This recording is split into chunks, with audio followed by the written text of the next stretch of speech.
Hello, everyone. Welcome back to my YouTube telling channel. This is Hua, and happy Thanksgiving to you and your family. May you celebrate this season with love and comfort in your homes together. With that being said, let us return to Lilac and Hayden and see where the final chapter will take us.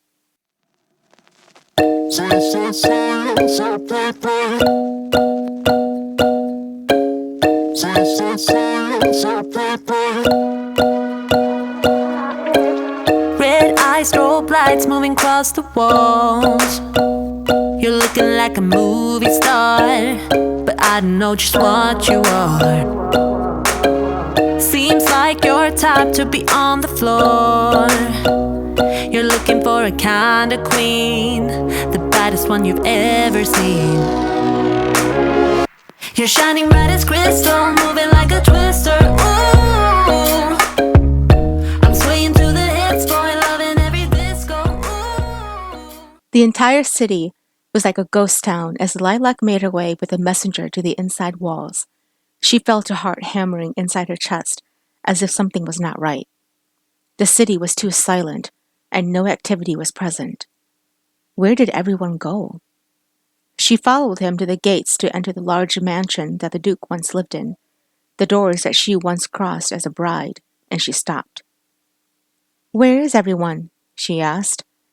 "They've been told to quarantine inside their homes." She made a sound of disbelief.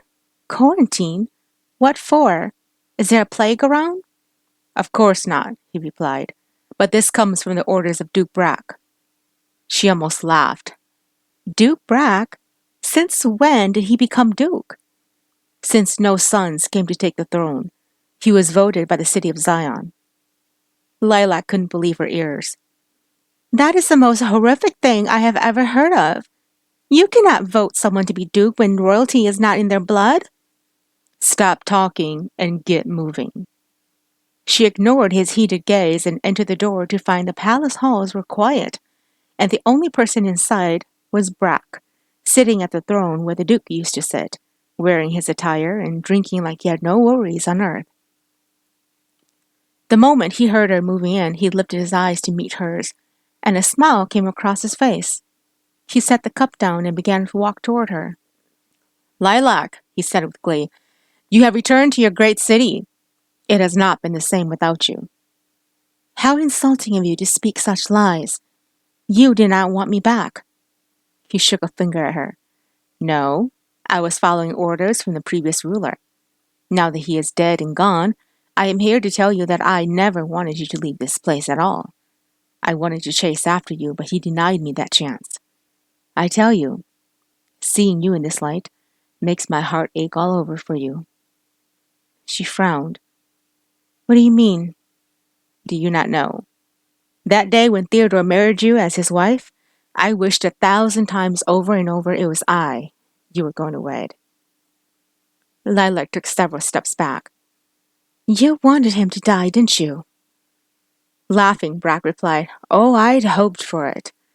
In fact, I purposely brought him to the trip knowing he would never make it back. If I hadn't done that, I wouldn't be Duke, and you wouldn't be back here. My husband is within your city walls." Brack's eyes darkened. "Husband?" "Yes, I am now the Queen of Silion, and if you so put a finger on me, you will pay with your head." She didn't think he would reach for her, and when he did, he surprised her with his strength. Gripping her flesh, Brack's lips pulled back, revealing teeth that were ready to bite. "You gave yourself to that beast?" he asked. "Beast in bed, man in ruling. Something you will never ever know." He let her go, and then he suddenly slapped her across the face. Her cheek went numb as she tumbled to the ground. Tears burned her eyes as she tried to breathe. He bent down and grabbed a handful of her hair, pulling her to look up at him. "I brought you back here to make sure you would be mine. Are you not of Zion?" he asked. "Zion? Zion turned its back on me when I asked for help. Zion refused to let me enter its city walls once I was captured and forced out. But Silion? Silion accepted me as their queen, even if the birth of my blood stained Zion grounds." She pulled away from him and stood up. I'm not here to talk about this. I am here because you sent for me. Where are my parents? What have you done to them? Smiling, he shook his head and shrugged his broad shoulders. Your parents would be ashamed, knowing their daughter is now the queen of their rival enemy. What your father must endure when he walks in the city limits and what your mother must do to even earn a keep. How poor of them. Where are they? She cried. Right here. Lilac turned, and both her parents entered, well dressed and looking nothing like prisoners, as the messages had stated. Her heart dropped as her mother came in and stared at her, and then her father's dark eyes glared at her, and he slapped her across the face. You fool! How dare you give your heritage up to the Queen of Silion? Did I not teach you anything? He asked. Lilac frowned, and then she took a deep breath. Messages were delivered to me that you both were harmed and held prisoners. That is why my husband and I rode day and night to get here. Was this a lie? To get me within the city walls? Her mother stepped forward. You foolish girl! Do you honestly believe he will love you knowing you carry Zion blood in you? A man like him will never love you, my dear girl. He will bleed your heart out and hang it out to dry for his villagers to tear apart. In the end, you will come back to your father and I. It is best that since you are here, we will keep you here and send word of your death to that man. Fear lodged in her throat. No, you dare to threaten him with my death? You do not know my husband. If any hair on my head is even harmed, he will make sure you pay 1,000 deaths in return. Laughing, her father replied, And is that supposed to scare me? The army I hold here in Zion can wipe out an entire continent. I fear nothing, Lilac. And then he took her hand and led her to Brack. For years, I have been hoping that I could one day unite you with a proper man. Today is that day. She pulled her hand back and took several steps away from them. Have I been lied to all my life? Her mother's eyes began shining with tears, and then she sobbed. Lilac, you cannot stay married to that man. You must marry Brack. Why? She asked. A union once set forth in blood shall remain set in stone until that union becomes rulers. That is the blood oath that was whispered upon my ears as I begged to have a child. Lilac's lips began to tremble. Why do you speak in such riddles? Tell me. What your mother means, Brack said as he stepped forward. Your parents were without children for a long time. They came seeking my grandfather's help, and an oath was created in return to gift them a child. You. Once you were born, it set into motion 30 years of careful planning to overthrow the Duke and get me into the throne by vote of the Zion people. Once I became Duke, and you became my wife, only then would your parents' blood oath be paid off. The pain that began uncoiling inside of her exploded, and she screamed out her pain. How could this be?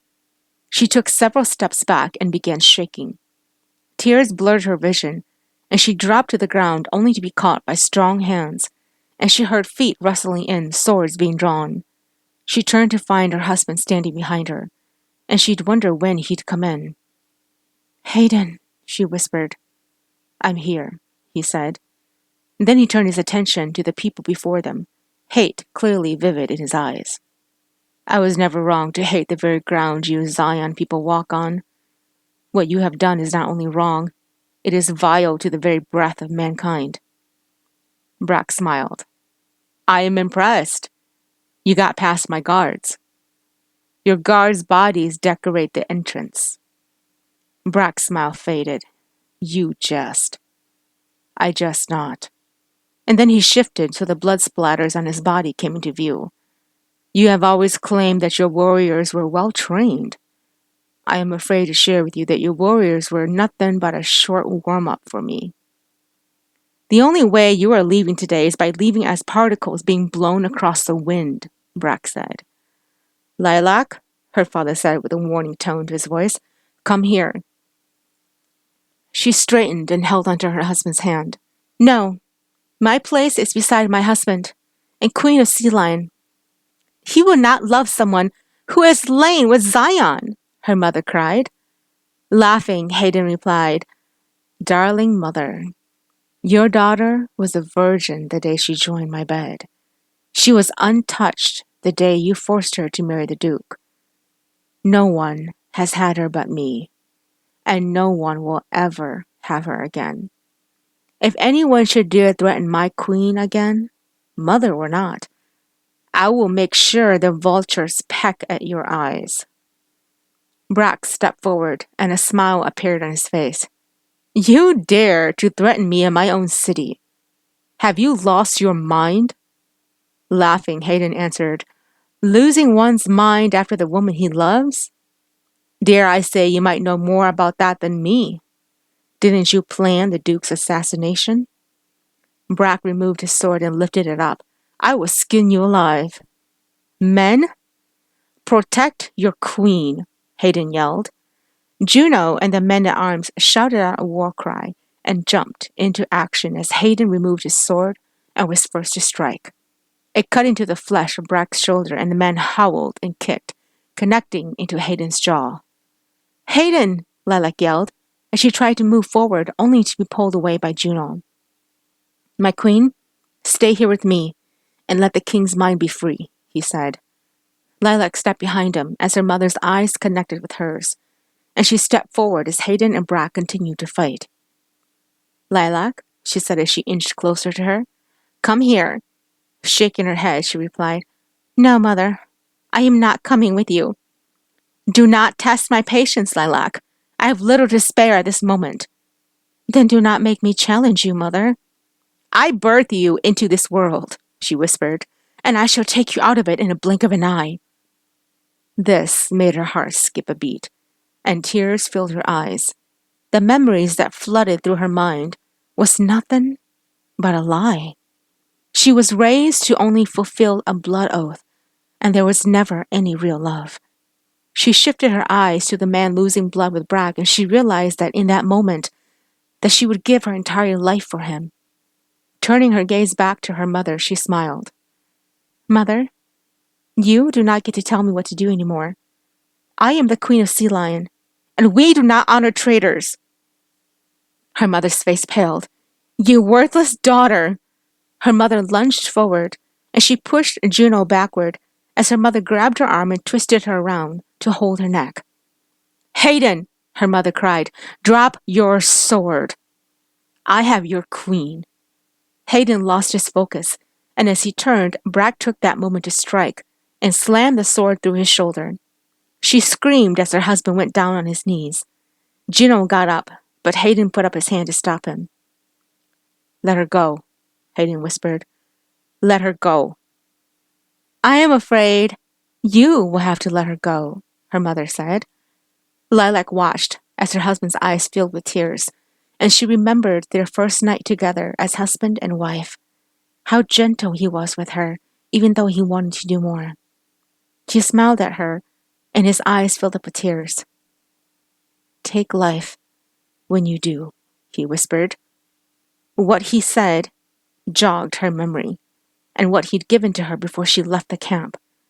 She took a deep breath and watched as her father's eyes widened, and she hated the man for he allowed this to happen. Be mine, Brack said. Agree to be mine, and I shall let him live. Lilac smiled, and she put her hands in front of her, her long sleeves hiding her intention. Father, I have loved you from the moment I took my very first breath. Mother, I will never forget you. And then she looked at Brack. I promise you. He smiled as her hands found the dagger. I promise you that I will never be yours. She pulled the dagger from her cummerbund and swung at her mother's hand. The surprise attack sent her mother howling, and she stabbed her mother in the heart before she pushed her toward her father. Juno slid forward on his knees, throwing the sword to Hayden, who caught it with one hand and swung, taking off Brack's head, and then he stood up and placed the sword on her father's neck. You move, and you join your wife in the afterlife. You killed your own mother? Her father asked. Lilac walked to him as her mother lay gasping for breath. You were going to kill me. Your love for me was never real, was it? It was always to teach me to hate everyone but Zion, because if I didn't, you would never fulfill the bargain. Today I am no longer your citizen of Zion. I am the queen of Silion, and I leave with my king. Whatever oath you made with your blood, I know nothing of, and I shall pay nothing. If you have to give your life in return, so be it. I no longer owe the both of you anything. Her father sobbed, and suddenly she was lifted in her husband's arms. Smiling at her, he whispered, Let us go home, my queen. Thank you, everybody, for joining in to the story of My Enemy's Daughter. I certainly hope that you enjoy this series. And again, happy Thanksgiving, happy turkey eating, and I will see you in the next episode.